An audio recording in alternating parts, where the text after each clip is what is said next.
just realizing that there is none like you. We give you the glory and praise. Help us, Lord, as we journey down life's highway. I pray, God, that you would direct my thoughts, my conversation, that it be totally you. In the name of Jesus. In the name of Jesus. While I get spent on it, I pray for those that are in the hospital. God, we know that you are a healer. You're able to do exceedingly abundantly above all that we ask, God. God, we believe today that all will be well. In the name of Jesus. We thank you, Lord, for the testimonies, victorious testimonies of those who have overcome. And I pray, God, that you continue to bless the saints in every area of their lives. And God, we will continually give you the glory and praise. In Jesus' name, amen. Come on, put your hand together.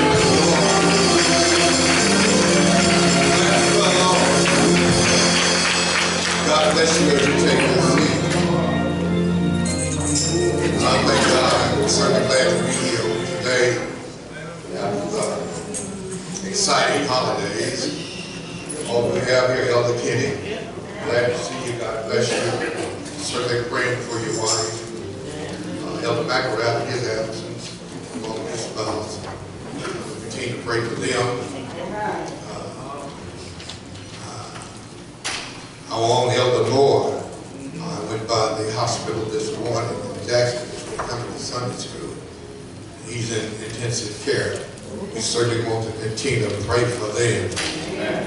I know God is able. He's not to give him a testimony. And certainly I thank God too for Elder Pope, who's here along with his lovely wife. Thank God for he and then Elder James Smith Jr. He was up here just a moment ago. I thank God for him and his family that we're here earlier. I'm just happy in the Lord. And certainly to these outstanding women over here to my right. Amen. Evangelist Dr. Yancey, Evangelist Williams. Amen.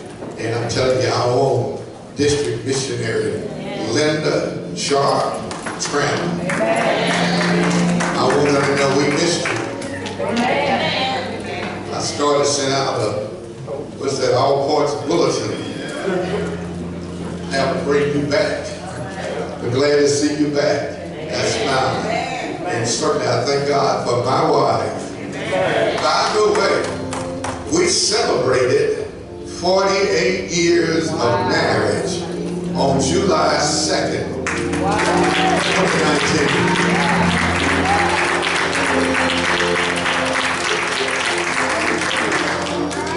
I think I did well holding everything together. 48 years. My wife said to me, you know, we should get ready for where you do a marriage again. Renew your vows. So I'm just, I told her, I said, well, that'd be good, but I did it right the first time. But I know that's going to happen. We're going to have to plan that. Renewing of the vows. So I have to go all over again and just tell her how much I love her.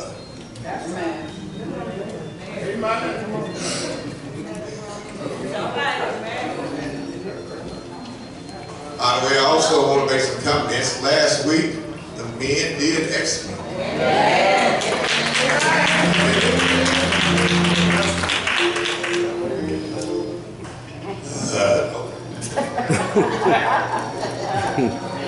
I had to check that out because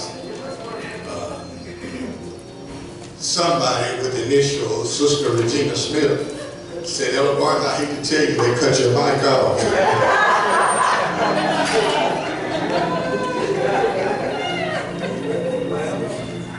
I don't care what they say, I was really into it when the brother said.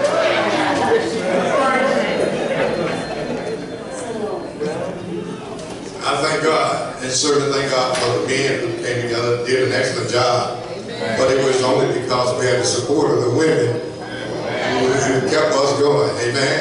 Amen. I think you did well. Brother Pope, you're like I am. When we were in a group, we're tough.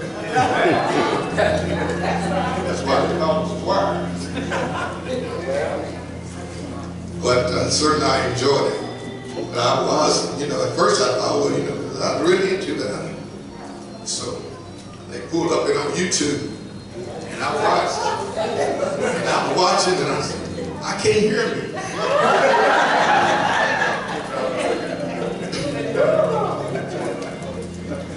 Amen. But I thank God for the saints of God. We want to be strong with each other. I thank God.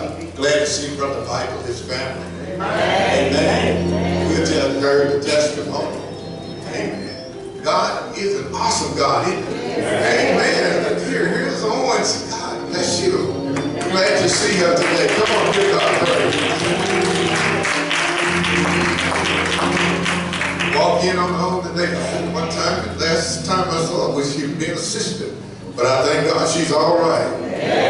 Come on, say she's all right.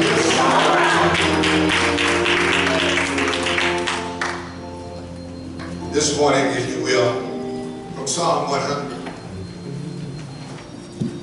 Psalm 100. Psalm 100 reads, make a joyful noise unto the Lord, all ye land. Come on and help me say it. Make a joyful noise unto the Lord, all ye lands. Why are you all so quiet? When the Bible says make a joyful noise, I dare you to give God a praise for who he is and what he does to you. Come on and give him a praise. That's what you ought to be. You ought to not be quiet. You ought to be praising God. You ought to be praising God. And thanking him that he woke you up this morning. The word says make up. The word says make up. I know you want to be sophisticated. I know you want to act like, well, it's just commonplace. But I got something to say this morning. God is so good to me. He's so good to me. And I just got to say, thank you.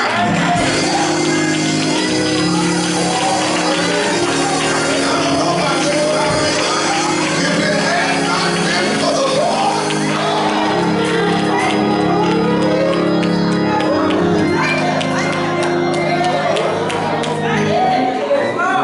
make a joyful noise unto the Lord, all ye lands. I noticed that the word didn't tell me that I had to be cute. Didn't tell me I had to be proper. But I gotta know that God is doing great things for me. It doesn't matter how it comes out as long as it's praise to God. Scripture goes further than say, serve the Lord. Well, why you just stand to your feet. I'm going to read these because there's only 5 verses. Verse 2 says, serve the Lord with gladness. Come before his presence with singing. Know ye that the Lord, he is God. It is he that hath made us, and not we ourselves. We are his people, and the sheep of his pasture. Enter into his gates with quietness, with sophistication. Enter into his gates with thanksgiving, and into his courts with praise. Be thankful unto him and bless his name. For the Lord is good. His mercy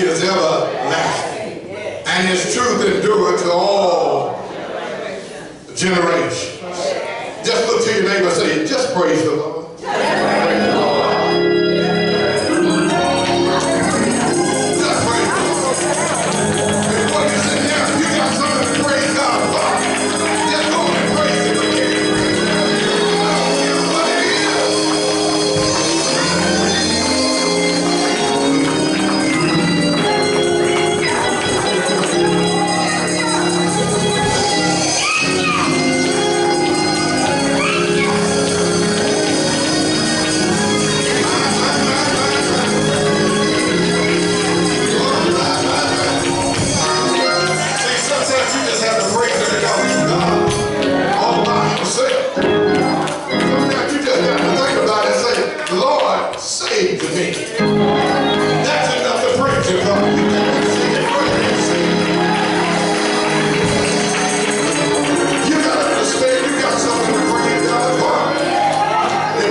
Some come in to see what everybody else is doing. Some come in because they know how good God is. It's not because their pockets are full of money. It's not because they have the best of health. But what they realize that if it had not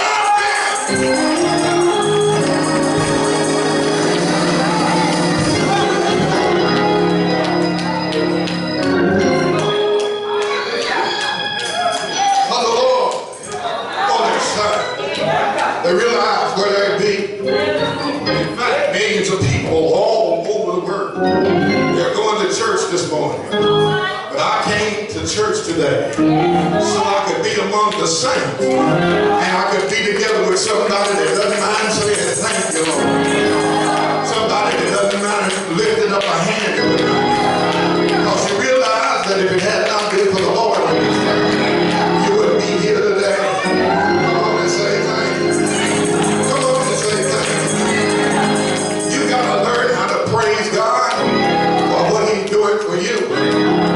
Because you got a fine car, but it's because God saved you. When you were walking in the streets and the pits of hell, you got to remember that when you cried out to God, He reached down to you. And if you're just like me, you know that He established your goals and changed your whole way and your whole character.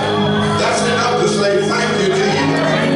You got to praise God when things aren't going right. Because you can count on it that God will work all things together for your good.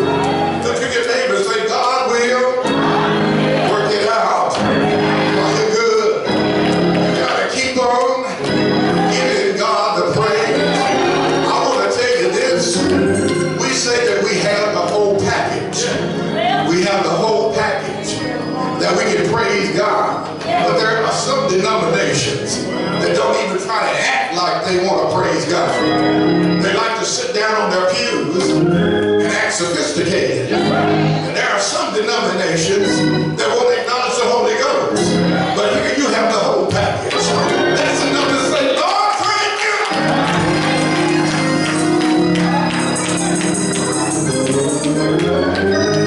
We got to learn how to praise the Lord. We got to acknowledge God and praise Him alone. That's part of our is for us to come in and praise the Lord. We must worship, saints. We must worship the Lord. Because when we worship in our service, and truly worship, it leads to true praise. I'm not talking about fake praise. I'm not talking about trying to say something just because somebody else said it. There's a lot of folk that got that copycat. But you got to know that God is doing something for you. So see, if you're born again, that's enough to thank God for. If He allowed you to make it inside these walls, that's enough to thank God for. That's why I just say I got to give God the glory and praise. Maybe everything's not going the way you want it to go, but God is still in control. We got to praise God because of His mercies. We should serve Him willingly and with joy. And God just keeps on blessing us. Let me tell you how much mercy He has. His mercies are renewed day by day. Every day there's new mercy coming your way. I want you to know you don't need to be sitting down on your sad hunches. You need to be praising God. In fact, when you're at home and you get ready to leave out in the morning, you ought to just say thank you. I'm going to show you how to practice that when you get ready to go to work. So you have a good day at work and you won't come home complaining. Before you leave in the morning, say, Lord, thank you. God, this is your day. I will rejoice and be glad in it. And just go on and watch God give you a better day. That way you won't come complaining about what the boss said or what somebody else said. Because you got your mind focused on the Lord. Somebody just say thank you. We are, our whole bodies, all of us, ought to be together praising God.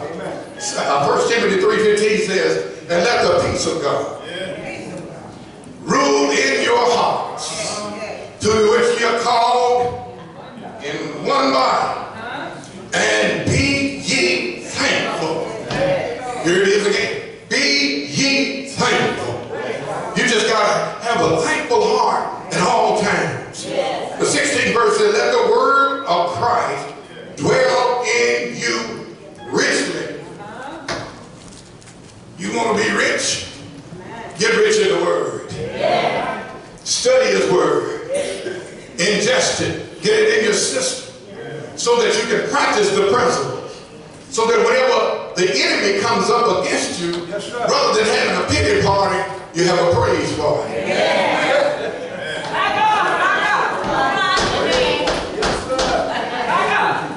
You'll be able to get into that song to let the enemy know he has not got his hands on you. And I thank God for the way He does it, because, see, I realize He protects us every day. You don't know where you've been or who you come in contact with. There's some folk out there that'll shoot you for no reason at all. But God has protected you. And then when you're driving down the highway, there's some people that fall asleep behind the wheel. Don't you know that? You need to thank God that He allowed you to make it here this morning. No matter who you are, you got to give God the praise for who He is and what He is to you. Oh, somebody just say thank you. Get rich in the Word. In that 15th verse says, teaching, in the latter part, teaching and admonishing one another in songs and hymns and spiritual songs, singing with grace in your hearts to the Lord. Now, saints of God, when we come in for testimony service, I know there's some people sometimes say, well, this is not the time, testimony. Oh no, this is part of us in the church of God in Christ. Testimony is a part of our service. There's nothing wrong with having a positive testimony, because you don't know who you'll affect. You don't know who you'll affect. You have to be able to do that. You tell folks about how good God is. Because there's somebody sitting along the side and just wondering, what's going to happen for me tomorrow? But maybe you said enough that will get them to say, I'm going to keep on praising God.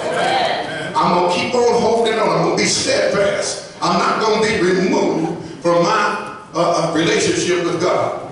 Since our bodies are the temple of God's Holy Spirit, we should worship the Lord as we walk through every day. We should worship the Lord every day. 1 Corinthians chapter 6, 19 and 20 tells us that our bodies are a temple of the Holy Ghost. Yes, and since we have the God dwelling in us, we need to treat this temple as if as if he is there all the time. And if you're born again, it's not as if. He is with you all the time. If you're born again, he's with you all the time. Now watch this. Let me tell you what happens. If you're born again and you go against the will of God, sometimes you get into that point, you say, I don't feel the Spirit. I don't know. Well, I'm going to tell you what the problem is. If you've accepted Christ as your Savior, and then you started going against him, he won't respond. The only way to get him to respond is to repent. Yes, sir. See, you got to go to him and say, Lord, here I am. David taught us how to do that. And David was one who was a man after God's own heart, but he had not received the Holy Ghost. But the scripture puts it this way about David. In Psalm 51, it said that David just said, create in me a clean heart. Then went on further to say, renew in me the right spirit.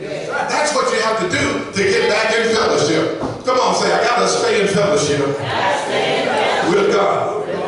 We should also acknowledge the Lord by gathering with his people to worship every week, at least once a week. Any other time that you can come together to worship. In fact, it's good for us to assemble together and praise God. In Hebrews 10:25, we are encouraged to assemble with each other. Our attitude about going to church should be one of anticipation and joy. We ought to be joyful about coming to church. The scripture tells me to do what? Enter into with what? That means I ought to be joyful before I come in. That doesn't mean that you won't have a problem. But I'll tell you how to knock some of those problems away. This is a way to lay aside some of those problems. Just come in and thank you, God. Say, Lord, I thank you. Come on, say, Lord, I thank you. I know some of you want to have a lot of money. Come on, let's say it like this. Lord, I thank you that I'm debt free. It hadn't happened yet, but by faith, you got to believe that it's going to. Come on and say thank you. Come on and say thank you. It's good not to have all that upon you, because the more you have on you, the more trouble it brings. Psalm 122:1 says, enter into the house of worship ought to be among the greatest joys of our lives. When we come to church, we ought to be happy in the Lord. Can you look at somebody and just say, be happy? We should receive the Lord. We confess him. We should know that he is the only true God. You should know that he is your creator.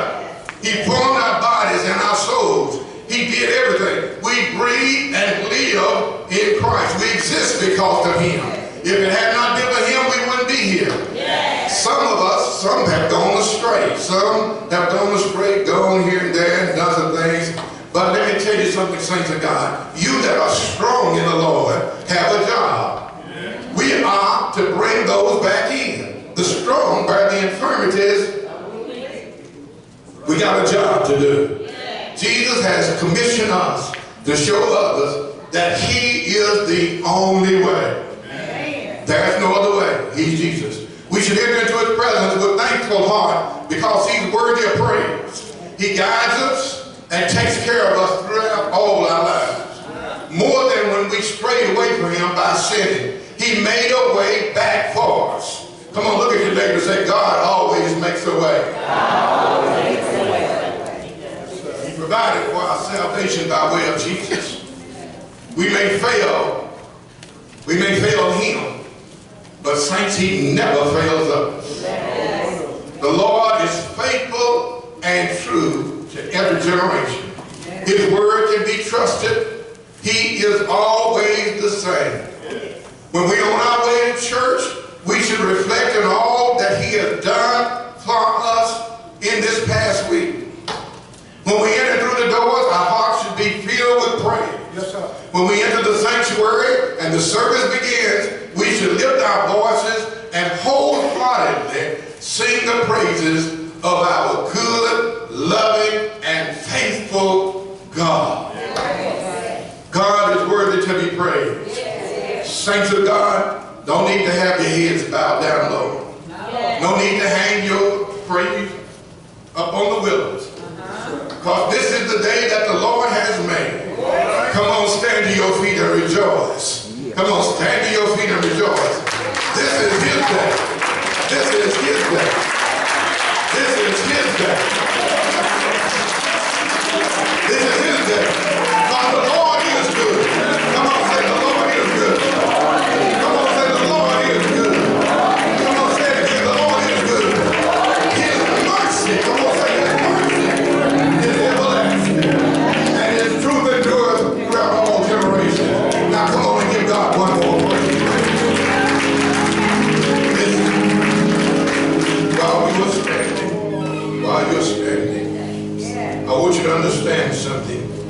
That I talk about praise. It is true that everything that has a voice or has breath can praise God.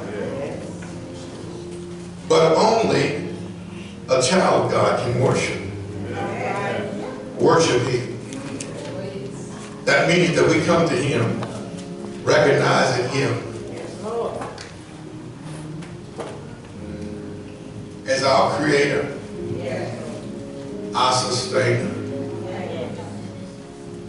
and our way maker. We trust Him. We worship Him by allowing selfish portions of us to be cast away. The Hebrew writer tells us to lay aside those weights that easily beset. You can lay that aside as a born-again child.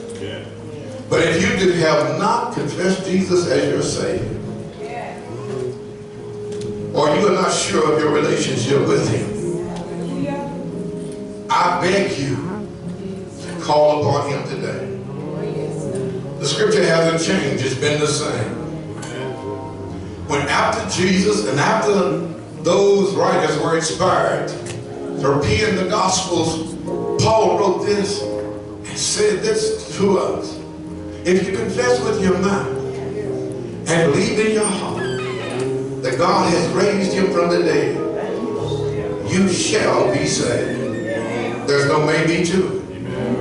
In the 13th verse of that same chapter 10, he says, whosoever shall call upon the name of the Lord shall be saved. If you're not born again, I invite you to come. I invite you to come. We studied lessons this morning. You can't hide when you're born again. His word is illuminating. You can't be ashamed. He'll be ashamed of you if you're ashamed of Him. So if you're not born again, I encourage you to make that move. Come to Jesus just like you are. By chance, if you've been in a backslidden condition, God is able to bring you back. Being in a backslidden condition means that you knew God, that you had a relation with Him. Now the way to come back is to do just like David did and say, Lord, here I am.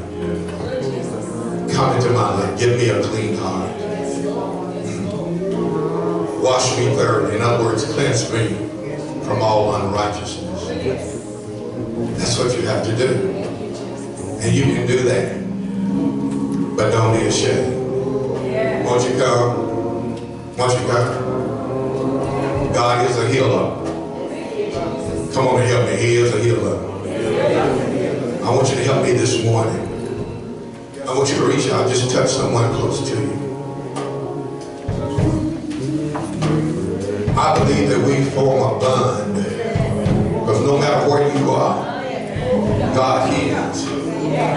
He can touch. I don't know what your situation is, but I believe God is working it right now.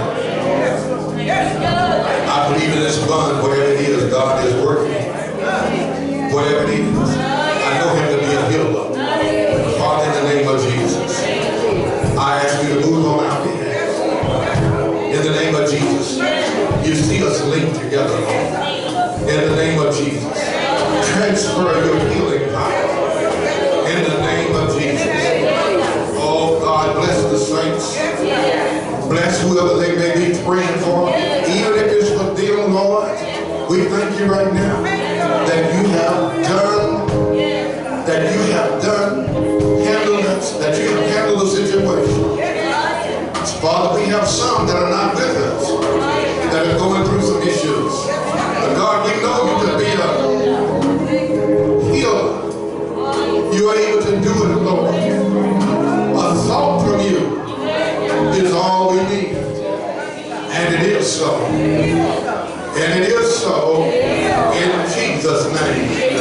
healing, deliverance, and set free.